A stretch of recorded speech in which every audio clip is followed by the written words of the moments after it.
안녕하세요. 건축 디자이너입니다. 3강을 시작하도록 하겠습니다. 3강은 일러에 대한 인터페이스 소개입니다. 일러에 대한 인터페이스를 말하기 전에 먼저 프로그램을 빨리 배울 수 있는 방법에 대해 알려드리도록 하겠습니다. 첫 번째 방법은 너무 당연하게도 많이 해보면 됩니다. 두 번째는 다른 사람들이 표현하는 효과적인 다이어그램이 있다면 어떻게 표현하는지 알아보는 방법입니다. 다른 사람들이 만들어내는 다이어그램 중 시간 대비 효율적인 그런 것들이 있다면 프로그램을 배울 수도 있고, 그리고 내가 하는 작업 방식이 항상 비효율적일 수도 있다는 생각을 해야 됩니다. 우리가 흔히 노가다라고 하잖아요. 굉장히 단순하고 반복적인 일들이 있는데 그것을 어떤 사람들은 1분 만에 하는 사람이 있는가 하면 그것을 또 1시간, 2시간을 들여서 하는 사람들이 있습니다. 다른 사람들이 어떻게 효과적으로 다양한 것들을 표현하는지를 보는 것이 중요합니다. 세 번째로 기존의 방식 80%, 그리고 새로운 방식 20%입니다. 이게 무슨 말이냐고 하면 어떤 프로그램을 배울 때 가장 좋은 방법은 결과물을 만들기 위해 기존의 방식 한 80%를 사용하고, 그리고 새로운 방식을 20%를 사용하다 보면 꾸준히 다양한 것을 사용하게 됩니다. 처음에 일러를 배울 때 화살표를 배우게 됩니다. 그러면 화살표를 일반적으로 이런 방식으로 배우게 되는데 한번 이런 방식으로 어떻게 만드는지를 시도를 해보는 거죠. 그리고 그라데이션을 넣는 방법 등 다양한 방식이 있는데 이런 것들을 하나하나 배우다 보면 결국 새로운 것들을 많이 만들 수 있는 그런 작업을 하게 됩니다. 네 번째로 자주 사용하는 기능들의 단축키를 꼭 기억하거나 적어 놓는 것이 중요합니다. 단축키를 외우려고 하는 것보다 자주 사용하는 것들을 적어 놓거나 작업을 계속 하다 보면 본인도 모르게 단축키를 완전히 기억하게 됩니다. 그 정도가 될 정도로 프로그램을 사용하고 그 단축키를 기억하는 것이 중요합니다. 다섯 번째는 평소에 여유가 있을 때 배우고 싶은 기능들이 있으면 인터넷을 검색해 본다입니다. 인터넷을 검색을 하면 웬만한 정보들이 다 나옵니다. 그런데 사람들이 이 검색을 잘 안 해보는 이유는 단지 찾기가 귀찮거나 아니면 사람들이 시간에 쫓기다 보면 인터넷에 검색을 해야 된다는 생각을 잘 못합니다. 그래서 평소에 여유가 있을 때 이런 새로운 기능들을 평소에 조금 배울 필요성이 있습니다. 예를 들어서 선 종류가 굉장히 다양할 때 효과적으로 선택할 수 있는 방법이 어떤 것이 있는지, 아니면 화살표가 있는데 이런 화살표들을 어떻게 하면 표현할 수 있는지를 검색을 통해서 한번 해보는 것도 나쁘지 않다고 생각합니다. 그렇다면 일러에 대한 인터페이스를 소개하도록 하겠습니다. 우선 그 일러의 인터페이스는 포토샵과 유사한 점들이 많이 있습니다. 크게는 총 5개의 인터페이스를 구성하고 있다고 생각하시면 됩니다. 이제 일러를 실행하게 되면 가장 상단에 있는 인터페이스가 있습니다. 이것을 우리는 메뉴바라고 말합니다.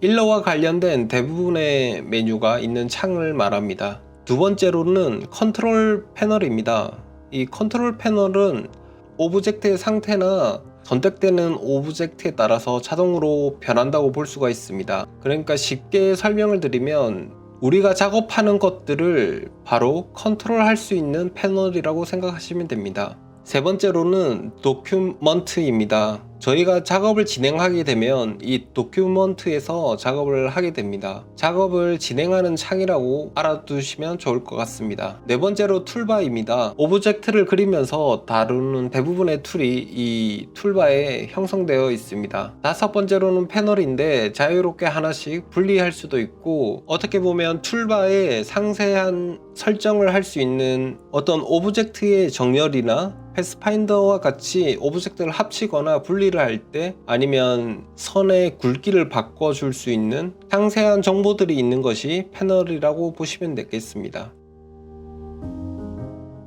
첫 번째로 메뉴바에 대해서 상세하게 설명을 드리겠습니다. 메뉴바는 앞에서 언급했듯이 일러와 관련된 대부분의 메뉴가 있는 창입니다. 그런데 여기에서 메뉴가 다 있다는 말은 복잡하다는 말과 같습니다. 하지만 개발자가 아니라면 모든 메뉴를 다 100% 알 수도 없고 다 알 필요도 없다고 생각합니다. 핸드폰을 사용할 때 우리가 핸드폰의 기능을 100% 사용한다고 할 수는 없잖아요. 그런데 모두가 휴대폰을 사용하듯이 이 일러도 같은 관점으로 메뉴라고 보시면 좋을 것 같습니다. 그리고 메뉴를 클릭을 하시면 예를 들어 파일을 클릭을 하면 다양한 메뉴가 왼쪽에 나오고 오른쪽에는 단축키가 설정이 되어 있습니다. 단축키를 자주 사용하는 메뉴는 단축키를 알아두는 것이 중요합니다. 여기에서 먼저 가장 상단에 있는 것이 메뉴바입니다. 상단에 보시면 파일, 편집, 오브젝트, 문자, 선택, 효과, 보기, 윈도우 등의 이런 메뉴들이 있습니다. 컨트롤 패널은 오브젝트의 상태 정보 등이 표시되고 선택되는 오브젝트에 따라 자동으로 바뀌게 됩니다. 선택한 오브젝트를 컨트롤할 수 있는 패널이라고 기억을 하면 됩니다. 예를 들어서 사각형을 이렇게 선택하게 되면 사각형에 대한 선 두께,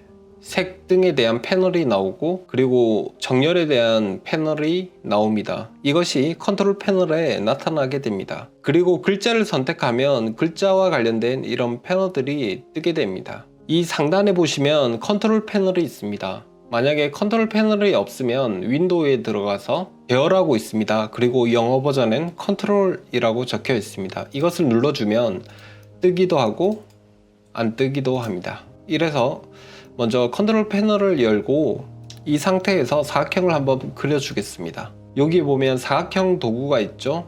단축키는 M입니다.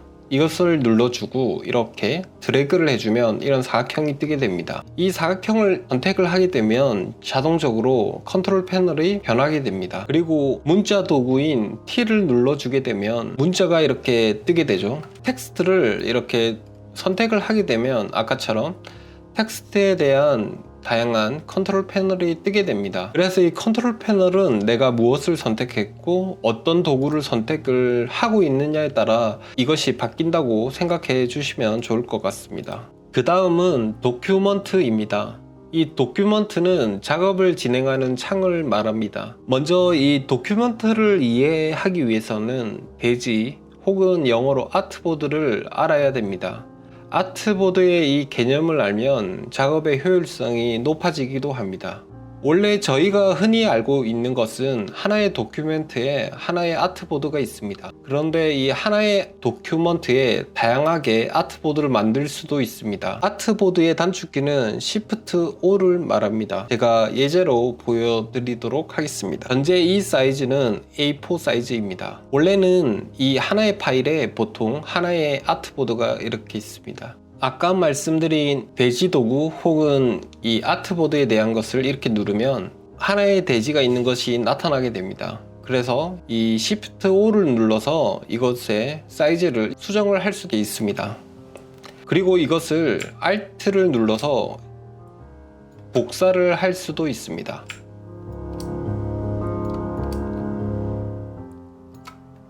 그래서 이런 방식으로 하나의 도큐멘트에 다양한 아트보드가 있을 수도 있고 아니면 이렇게 하나의 아트보드가 있을 수도 있습니다. 이 개념은 추후에 또 설명을 드리도록 하겠습니다. 네 번째로 툴바에 대해서 설명드리도록 하겠습니다. 툴바는 오브젝트를 그리면서 다루는 툴을 말합니다. 이 툴바의 상단에 보시면 이렇게 화살표가 있는데요. 이것을 눌러주면 일자로 나타나기도 하고 또 눌러주면 이렇게 두 줄로 나타나기도 합니다. 그래서 이 툴바의 상단에 있는 화살표에 따라서 툴바의 형태가 달라지기도 합니다. 그리고 툴바의 이 아랫부분을 보시면은 이렇게 점점점이 나타나 있는데 이것을 누르게 되면 이런 창이 뜨게 됩니다. 창이 필요 없는 것을 이렇게 잡아서 드래그를 하면 사라지기도 하고 또다시 여기에서 드래그를 해서 이쪽으로 끌어들이면 나타나기도 합니다.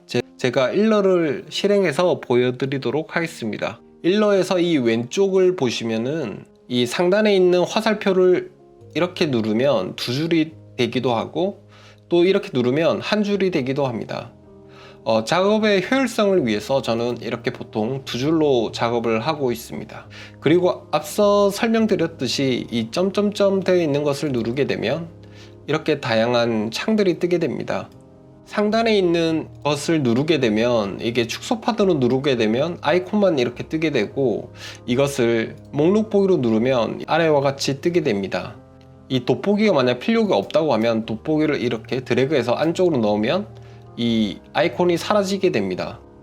그런데 생각을 해보니까 돋보기가 필요하다 하면 이것을 이렇게 끄집어내서 아이콘을 만들어 줄 수 있습니다. 그리고 이 아래에 보시면은 다양한 옵션들이 나오는데요. 먼저 첫 번째를 눌러주면 이 기본으로 있는 이 스트로크와 면을 색칠하는 이 아이콘이 뜨게 됩니다. 이것은 꼭 필요하기 때문에 반드시 있어야 됩니다. 색상 컨트롤을 나타나게 되는데 이것도 필요하니까 꼭 클릭을 하시기를 바랍니다. 저는 보통 이 두 개만 실행을 하고 작업을 하는 편이고요. 그리고 이것을 켜고 본인이 원하는 방식대로 아이콘의 위치를 바꿀 수도 있습니다. 패널은 자유롭게 하나씩 분리가 되기도 하고 툴바의 상세 버전이라고 생각을 하시면 좋을 것 같습니다. 이것 역시 한쪽을 누르면 이렇게 패널이 이렇게 펼쳐지기도 하고 또 하나를 누르면 이렇게 접히기도 하는 형태를 띠고 있습니다. 메뉴 윈도우에 들어가서 원하는 패널을 클릭을 하면 패널 창이 활성화가 됩니다. 우선 이 오른쪽에 있는 것이 패널입니다. 패널은 상단에 보는 이 아이콘을 클릭을 하면